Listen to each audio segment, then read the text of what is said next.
two leading candidates for Senate, two very different visions for California. Steve Garvey, the leading Republican, is too conservative for California. He voted for Trump twice and supported Republicans for years, including far-right conservatives. Adam Schiff, the leading Democrat, defended democracy against Trump and the insurrectionists. He helped build affordable housing, lower drug costs, and bring good jobs back home.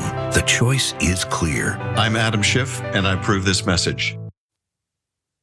He approves this message. A lot of people do not approve of that message from Adam Schiff, and they're not just Republicans. Some Democrats are crying foul too, because if you haven't been following this race, you might think, well, what's wrong with that? This is a Democrat who's contrasting himself with a Republican. What, is he lying about that Republican's record? No, to the best extent that we can tell, it seems largely to be accurate to what Steve Garvey is like. But there's a lot of dishonesty there. A leading candidate, Steve Garvey. But is he?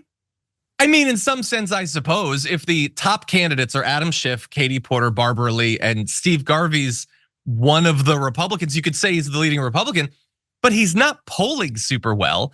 This is a case, if you're not familiar with this like tricky pizzicky little thing, California has a jungle primary system, which means Republicans and Democrats run all at the same time, and the top two vote getters then go on to the general election. It's very different than how a lot of states do it. So in that case, if you're in a blue state and you're Adam Schiff, the last thing you want is those final two candidates to include two Democrats, particularly if it's Katie Porter, who's very popular, because then you have to contrast yourself with Katie Porter. That might be tough. Do you actually come out on top with that? But instead, if you elevate a guy like Steve Garvey by being like, everybody should be super worried about him. He loves Donald Trump. I'm the guy who's fighting against the guy who loves Donald Trump. Then maybe you get him as your second one, because Republicans will see that.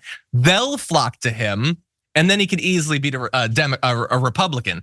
But that's what's going on. This is not an ad for Adam Schiff. It's an ad Adam Schiff is running for Steve Garvey. And that is not how elections are supposed to be run. We'll give you some of the reactions in a sec, but what do you think, Brett?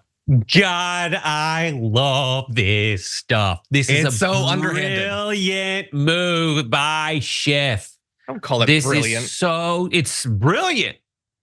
It's absolutely brilliant. If anyone who watched the primary, like whatever it was, the debate, you could call it that, for the California Senate, like, this dude that he's running the ad against is Steve Garvey is brain dead. Like, this guy is basically like a dirt monster that you just can't, like, he says, he speaks so slowly, and halfway through the sentences, like, everybody thought he was done, and then he would just like turn back on. Like, this guy is nowhere near relevant.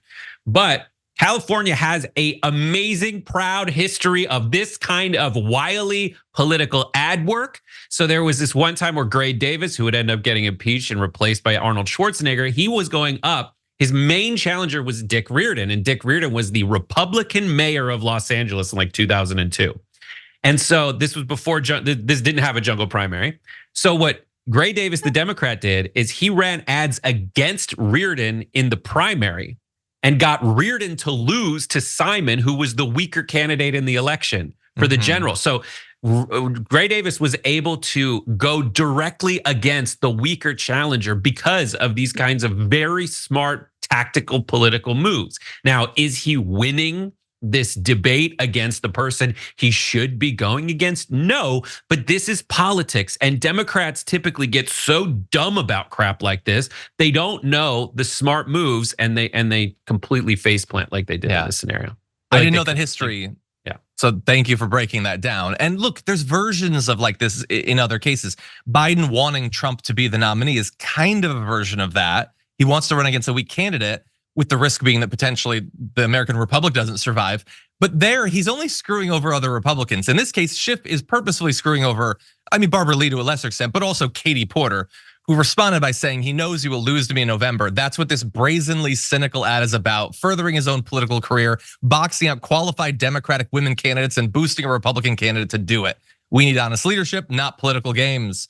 And Brett is gonna say that's just politics, baby.